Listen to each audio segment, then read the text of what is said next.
Come on stage, Max. Good morning, everyone. I mentioned already this morning that I'm the IPv6 program manager, but don't worry, I'm not going to talk about IPv6 today. Well, it's a little bit in there. Well, I did already. Come on, yeah, it's okay. It's okay, it's okay. We can do without. We can live without for a little bit.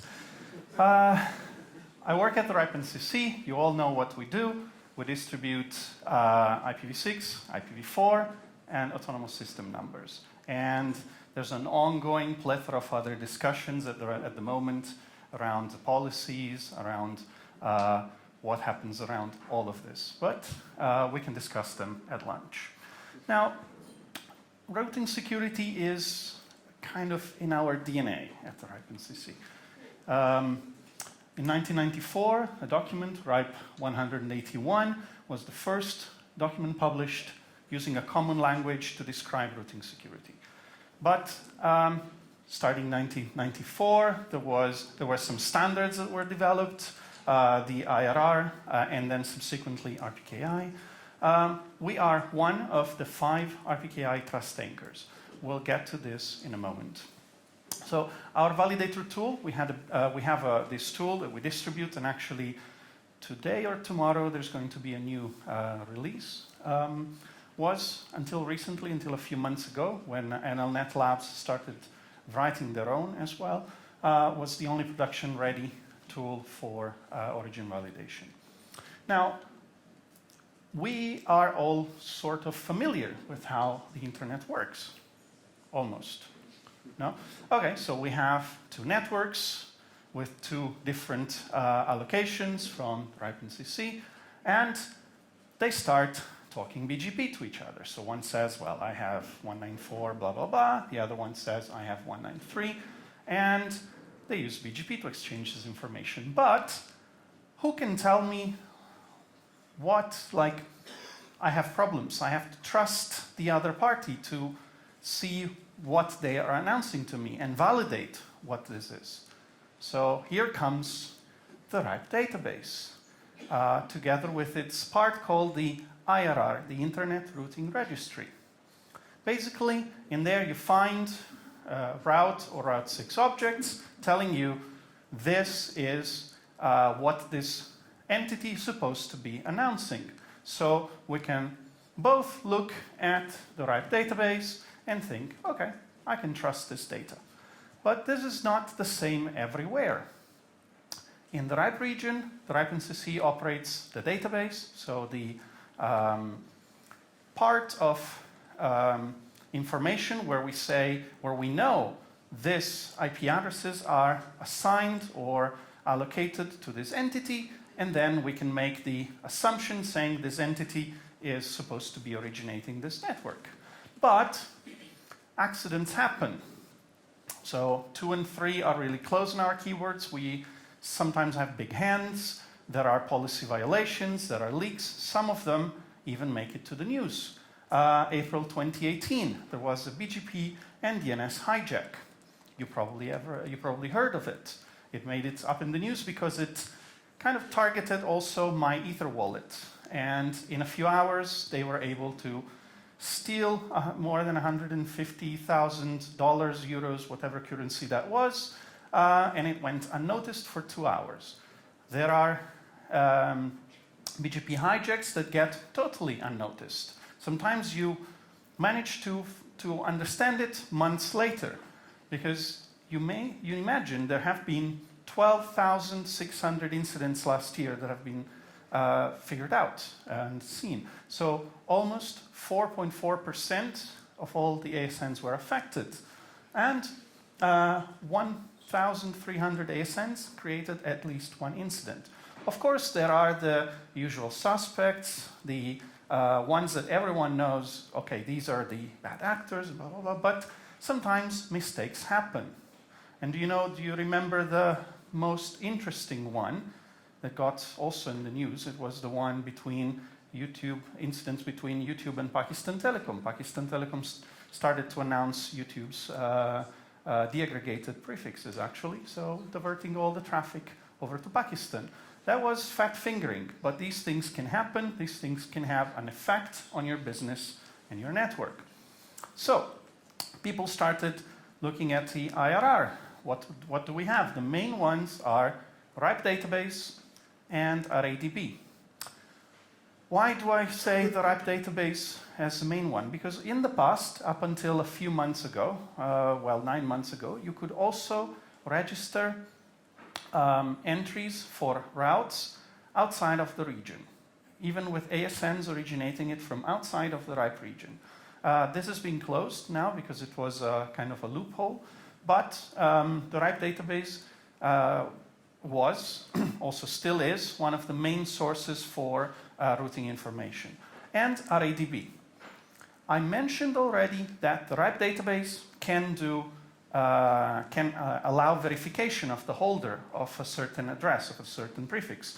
But the difference between the RIPE database and RADB is that RADB cannot do this. So there are certain rules, but roughly, if you pay, you become a member of RADB, you are allowed to create whatever objects you want in there and claim, I am supposed to be announcing this. So people still rely on it, but you might be relying on information that's a bit not correct. So at one point, people started measuring the accuracy. You see that the RIPE IRR is pretty accurate, apart from the APNIC region. But look at the difference between that and RADB. RADB doesn't have the same level of accuracy that the RIPE database has, that the RIPE IRR has. So here comes RPKI, and that's the main topic for today's presentation. So with RPKI,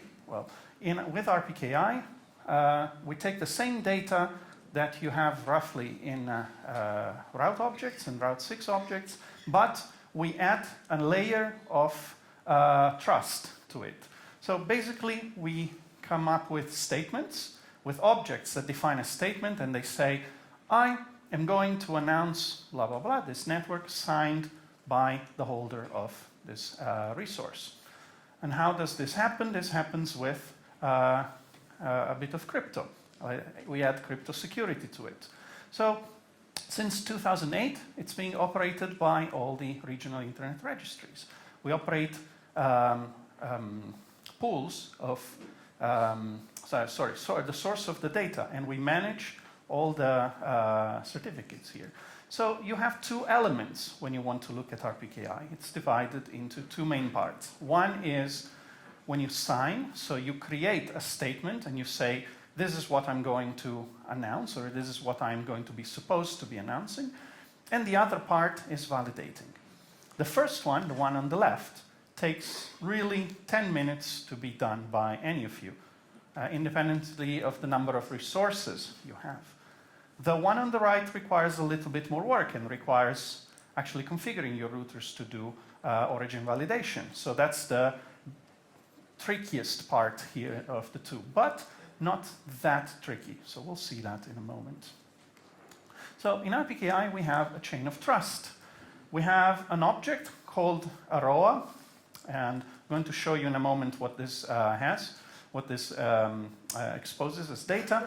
But we build a chain of trust based on AROA, based on a certificate that's given to an LIR, and basically the RIPE NCC operates the root CA for this, together with ARIN, together with LACNIC, together with AFRINIC, and the others.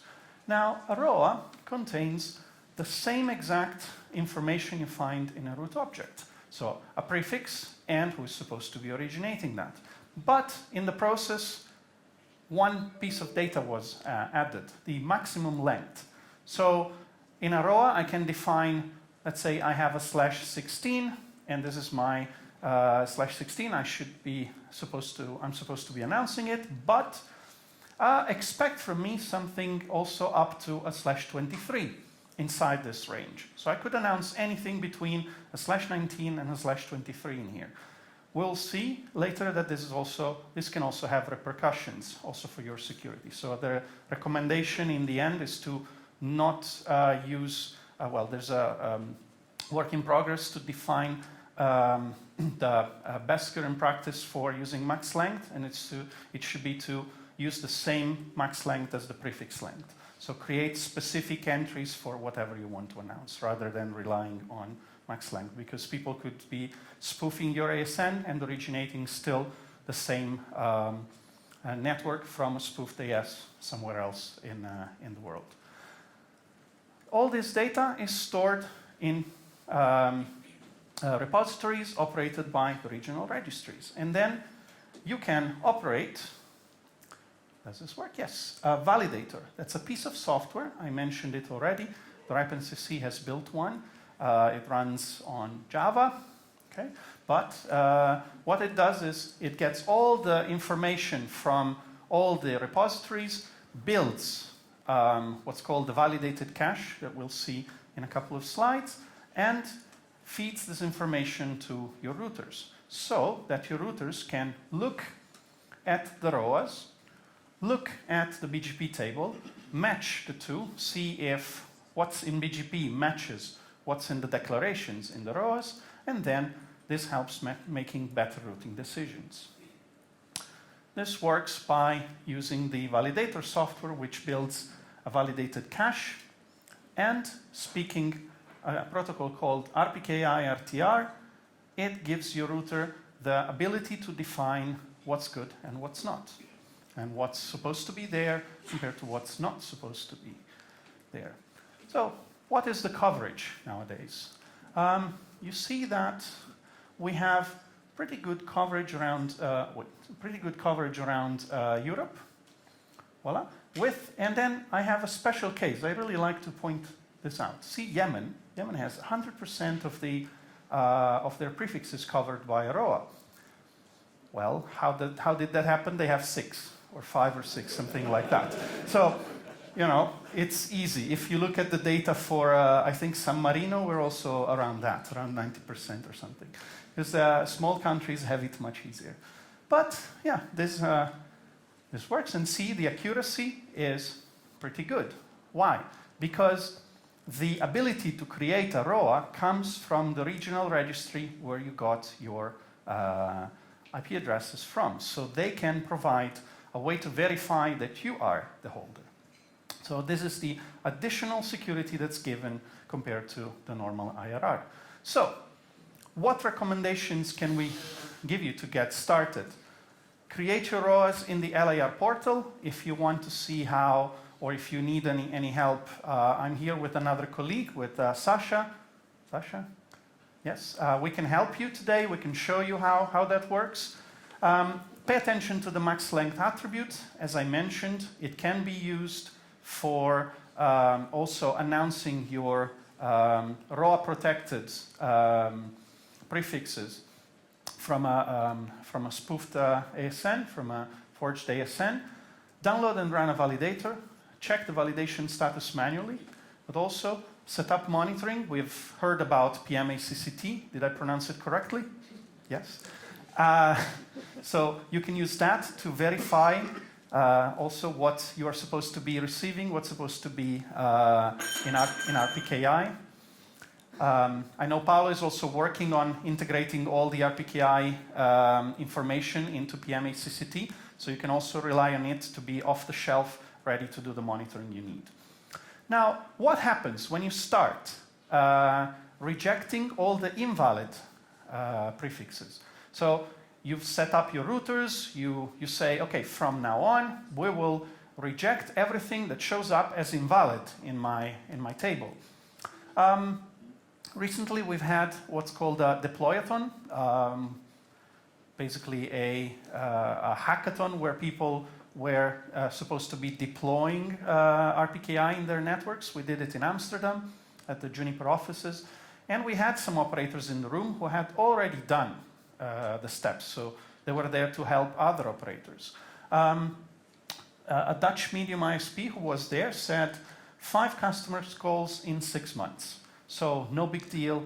Although they also mentioned they had to disable origin validation because there was a bug in the software they were using, so they now have to upgrade to the latest strain on, I think, Juniper that was, and make it work again. But they said not much has happened. AT&T does origin validation in the US. They also say no changes. And then a very large cloud provider said many invalids, but very low traffic, so doesn't really have an impact on us. Now, the latest slide is similar to the first presentation for today. Lead by example. So make me see a change in the number of ROAs in Switzerland. I actually checked this morning. I ran a quick check. There are about 800 valid ROAs and 1,500 unknown prefixes that are being announced today. And there are 14 invalid ROAs. So I actually know who you are. So I actually checked. And I was going to pick people during the break, but I'll come to you. Yes, some of them are actually not suspicious normally. But lead by example, if you can. It really takes 5-10 minutes to create your ROAs. After that, origin validation takes longer, but there are plenty of resources online on how to do that and how unimpactful that is on your network. So please go ahead and do it. And if you need any help, we have a dedicated email address, rpki@ripe.net, where you can send all your requests. Or you can find me in the breaks, and you can ask me any questions, me or Sasha. So we're both here for you. And now I hope there are questions. No questions.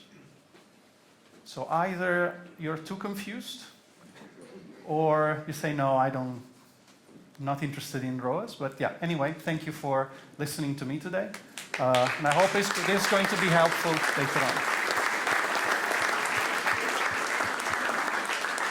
Thank you, Max.